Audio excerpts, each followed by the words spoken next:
Hey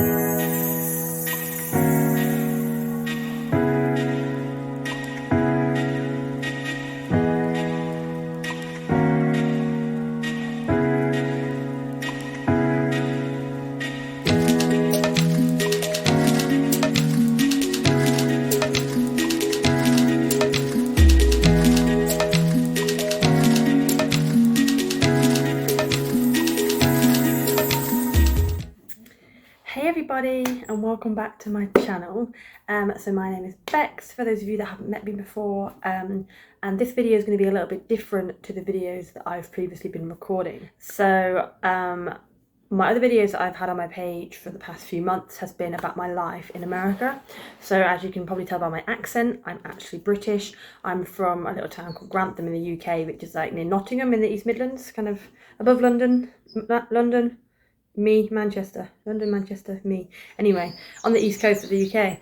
Quite a small town, and I spent quite a lot of time traveling to different countries, living in different countries, and right now I am living in the Bay Area in California, USA, which is incredible, and I love it, and it's sunny and it's great. And anyway, I thought I'd do a video today talking about myself a little bit, having an introduction for those of you that don't know me, because obviously you could come onto my page, start watching my videos, but not really understand what's going on, who I am, or anything like that. So this is it, basically a get to know Bex video.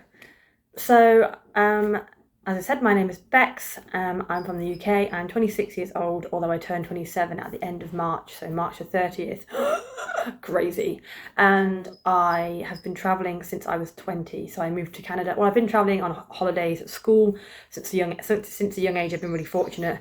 As you can see on my map behind me, which I was kindly gifted. You can't really see, but I've got a pin in all but one continent, and the continent that I haven't got a pin in is Antarctica, because yeah, a bit cold for me, probably, to be honest, but I'd like to go there one day for sure. But I've been traveling full time since I was 20. I moved to Canada at the age of 20 to Whistler in BC on the west coast, because west coast, best coast.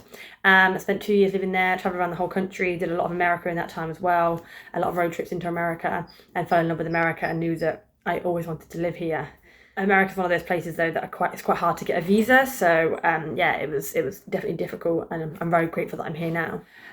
After Canada, so I'm actually a qualified personal trainer.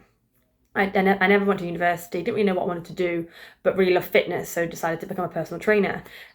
So yeah, qualified at 19 to do that, and then moved to Canada, did a bit of work as a personal trainer in Canada, along with some nannying. So I worked in a bakery for a while, which was amazing, so fun.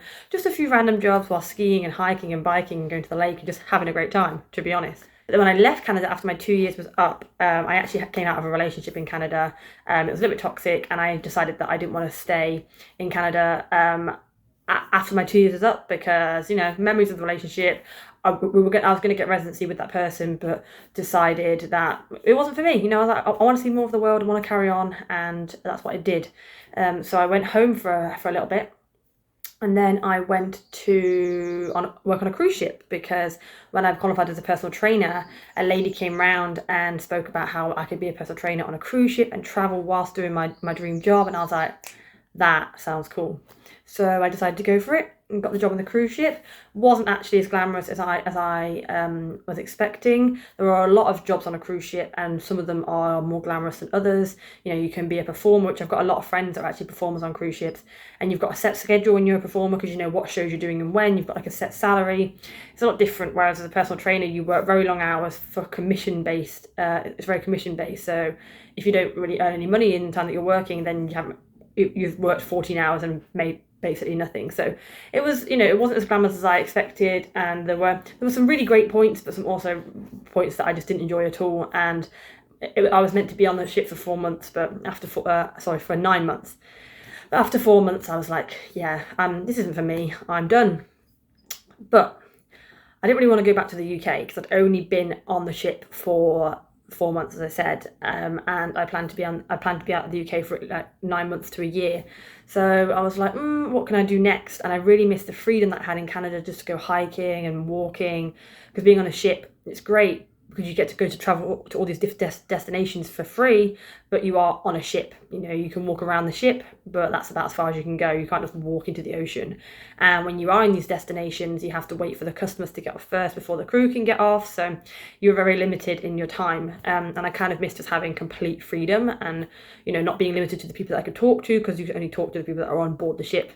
So I was messaging a few friends on the very limited Wi-Fi that we have, because again, ships do have very limited Wi-Fi, unfortunately, because they're in the middle of the ocean.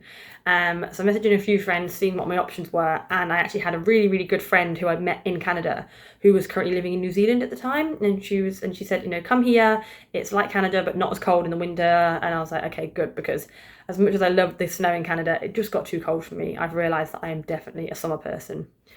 Don't get me wrong, I absolutely love skiing, but I love sunshine and sun, and which is why I chose to move to California.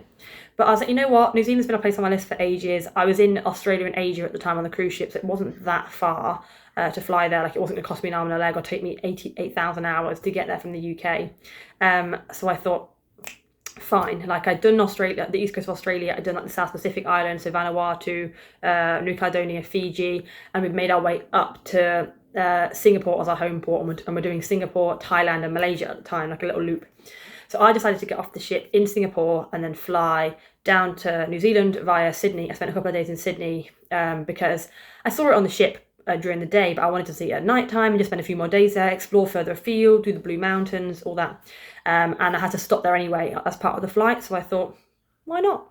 So then got to New Zealand. It was unfortunately New Zealand winter when I got there, because, you know, it's reversed. So their summer, UK summer is their winter, and I got there at the start of June, which is literally the first day of winter.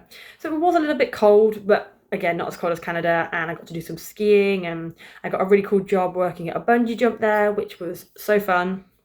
And then by the time summer came, I'd made loads of friends and just had an awesome time, did loads of road trips. Another friend of mine from the cruise ship that I met on the cruise ship, who also didn't particularly enjoy it, moved to New Zealand a few weeks later. We shared a room together, we shared a car. Like, it was just really fun. I met so many amazing people.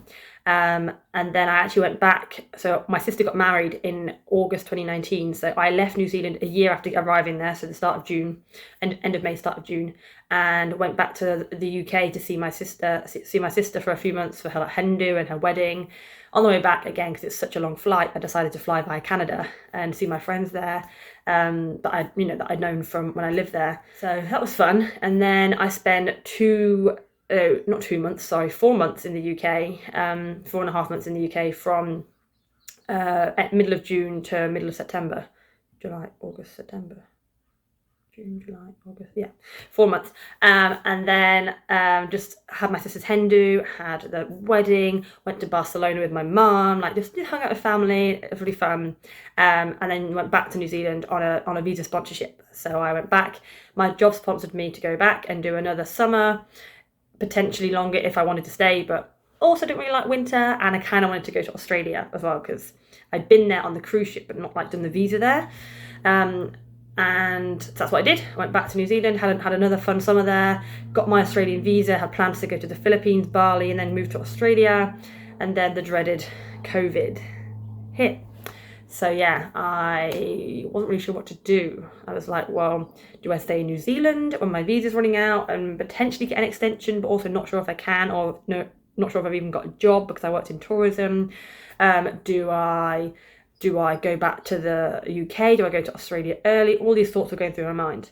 When I was actually in the UK visiting for my sister's wedding, I started an online business because I wanted to find a way that I can work online for ages, because I love travel so much that I don't like being restricted to a job. You know, I like to be able to move freely, and I'd seen other people doing it, so I thought that is what I want to do. Like, I never really had any career aspirations other than my fitness.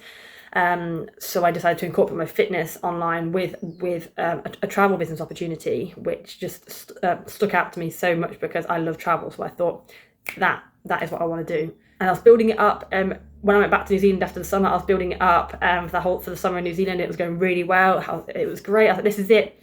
And then COVID hit, and I wasn't really sure how it was going to go. So I didn't know if I was going to be able to continue living in New Zealand purely off my travel business income. So I had a lot of thoughts going through my head, thinking like, where should I go? What should I do? Am I going to have enough money? Am I going to have somewhere to live? Blah, blah, blah, blah, blah. In the end, I decided to go back to the UK. I decided it was the best option for me because I knew I had family there. I knew I had a place to live there. Like, I didn't know how serious this virus was going to be. I didn't know if I was going to see my family again or what. I didn't know if I was going to have a job in New Zealand. Australia closed their borders. The Philippines and Bali closed theirs, so I couldn't go there. And it was all just a bit much. It was a very stressful time trying to get a flight home because my original flight got cancelled because Australia closed their borders even for transit passengers. So I couldn't even transit through Australia. So me and my dad spent hours on the phone to airlines trying to figure out where I could fly through. And luckily I could fly through the States, so via San Francisco, as long as I had a visa. A valid ESTA.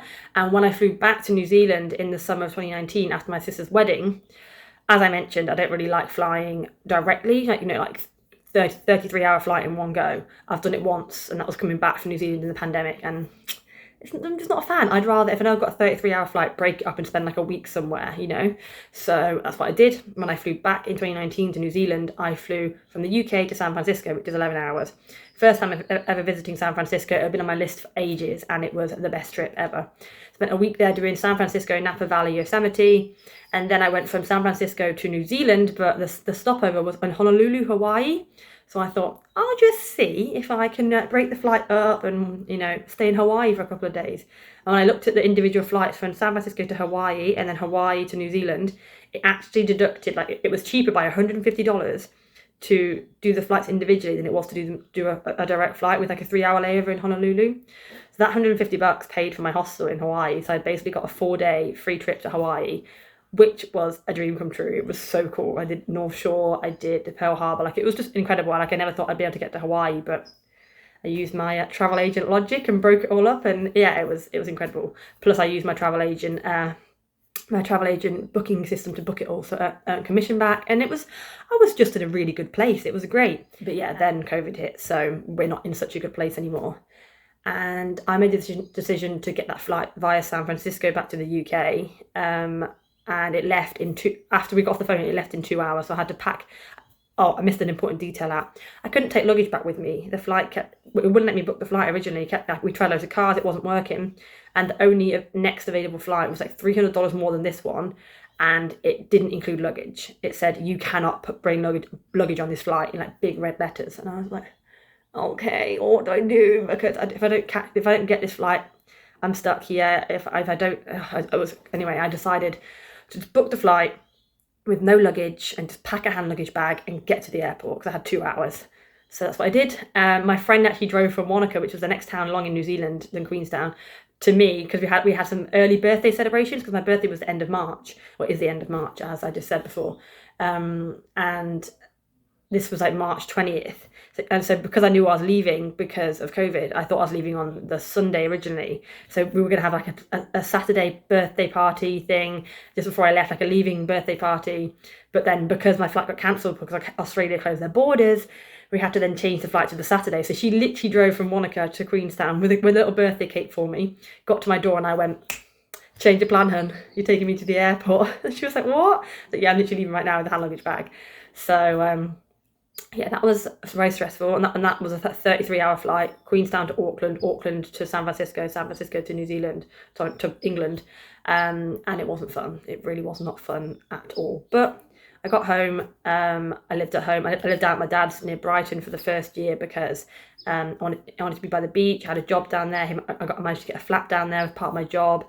Spent some time with them, and then after the year when the job it's only a temporary job, so when the flat ended, I moved back up to my mum's for what I thought was going to be a couple of months because during the time down at my dad's, I was looking at visa options for different places because I knew Australia's borders weren't going to open anytime soon, and I was kind of desperate to leave the UK.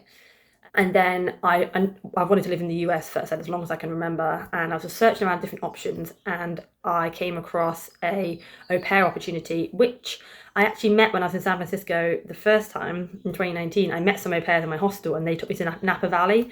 So that was really cool. But I researched the opportunity and companies and how to get a visa, and I was like, this sounds really cool. and I had to get the visa activated before I turned 27, which, as I mentioned, is in 3 weeks' time. So this was about February, March last year. So I was just about to turn 26, and I was like, I've literally got this year to apply, get the visa, and get to America before I miss my chance of this particular visa. And it's one of the easier visas to get because, as I mentioned, America is very hard to get a visa. So I decided, with Australia not knowing what's going on with Australia, and with Australia having the option to go there until I turned 30 or 35, I think it is now, for Brits, I was like, right, Australia's going on the back burner, it's going on hold. America, I'm focusing on America. So I started applying, started talking to families, found a match, and thought I was literally going to be going by June or July, because I found a match by like April, May, I think it was. And I was like, this is it, perfect. So I thought I was going to be back at my mum's for a couple of months, but turns out it took a bit longer to get a visa because of COVID. Like, there was no visa appointments. My appointment was initially booked for February 2022, so literally last month. But luckily I managed to, when things started to open up, I managed to get an earlier appointment in November. So I managed to get out here by the end of December, which was better than February. I made it out here before I turned 27. And this is where I am now. And initially I was going to come out in January because I waited all this time, to get out here. And my sister announced that she was having a baby, and I was like, oh, I'm not going to be here to meet my first nephew. I was really sad. So when I was literally, I got my visa at the end of November, I said to my host family, like, can we wait until January, the start of January? That way I'll be home for Christmas. My sister will have had her baby, like, it'll be fine. And I'm like, yeah, all good. So we had it all planned. But then Omicron was like, hello. Just when you think you're done with COVID, Omicron came out. And I started freaking out because countries started closing their borders again. And I thought it was going to be like a whole new, pandemic starting from scratch. So I panicked and didn't want to miss my chance to not be able to get out here, because if I didn't activate my visa by the end of March, by the time I turned 27, I would have lost my chance. So I was like, right, I need to get out there ASAP. And if we go into lockdown, I'm not going to be able to get out there. So I made the really hard decision to move my flight forward from January the 7th to December 17th. So I missed Christmas, I missed my sister's baby being born, but I did get here safely.